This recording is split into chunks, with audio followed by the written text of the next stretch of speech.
Absolutely. Um, Horacio, what about you?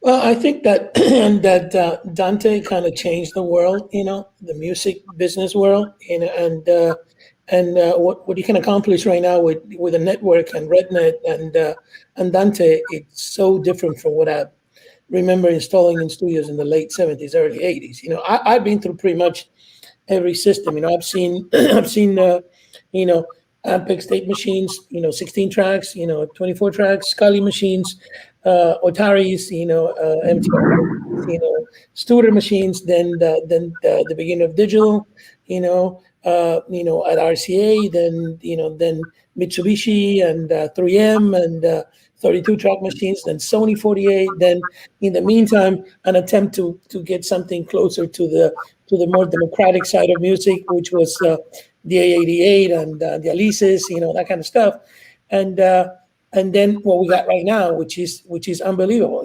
To me, it's still complicated to think in the box. I need faders, I need a console. I mean, I'm that kind of person, and I love to sit down on a console and mix. I don't mix for a living, but what I can tell you is when I work at the Hit Factory, one thing that I used to do is that sessions will end and I will sit at the console and play a tape, and I played some really good tapes. I mean, like from Paul Simon Graceland, and I would mix Paul Simon Graceland, or we had Springsteen, Born in the USA, and I would mix the song, and I have to say that once I damaged a tape, which was a very embarrassing situation.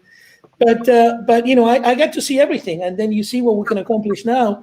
And now it's an IT world, So anybody that is going to embark in a career as an engineer, has to know IT, has to be savvy about computers and networks.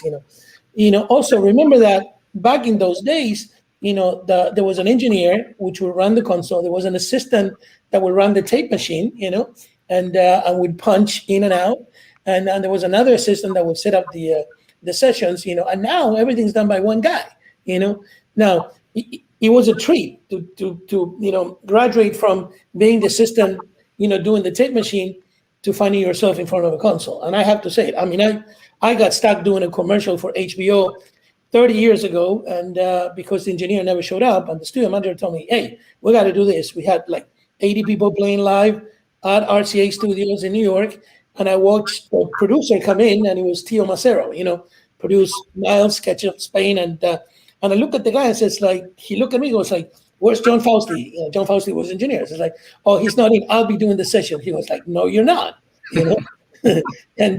And I said, "Do you know who I am?" I said, like, "Yeah." And I was shaking because I'm a huge Miles fan, And but obviously, to be in that position, it was unique, Now the problem is that we had a lot of mentors back in those days. I got to, if as an engineer, even as a tech, I got to see everybody engineer, from Carl Beatty that worked with you, John, at Shiner, you can think about, a Cherney, Chuck Ainley, all those guys passed through the studios that I worked.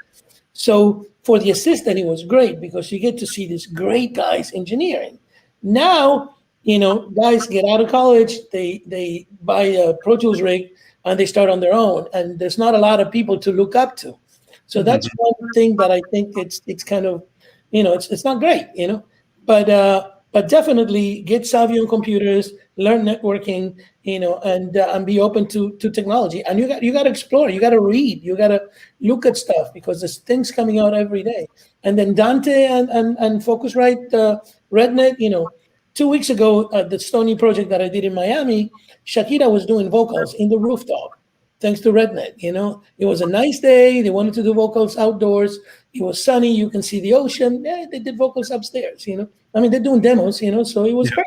Instead of being stuck in the studio, they were doing guitars in the lounge. Outside. So the sky is the limit. And it's also affordable, which is also great. Yeah, not to throw more ideas into the bucket there, but really, I think what we're talking about is like not just knowing IT, but actually having a little bit of knowledge of programming languages. Basic programming languages is really like where our world is going with Max MSP and being able to like code things together. I know that at Berkeley, more and more, every year we're adding more curriculum that is geared towards programming, and we've got these musicians coming in thinking that they're going to learn, scales up the neck, and really what they're learning is C++, so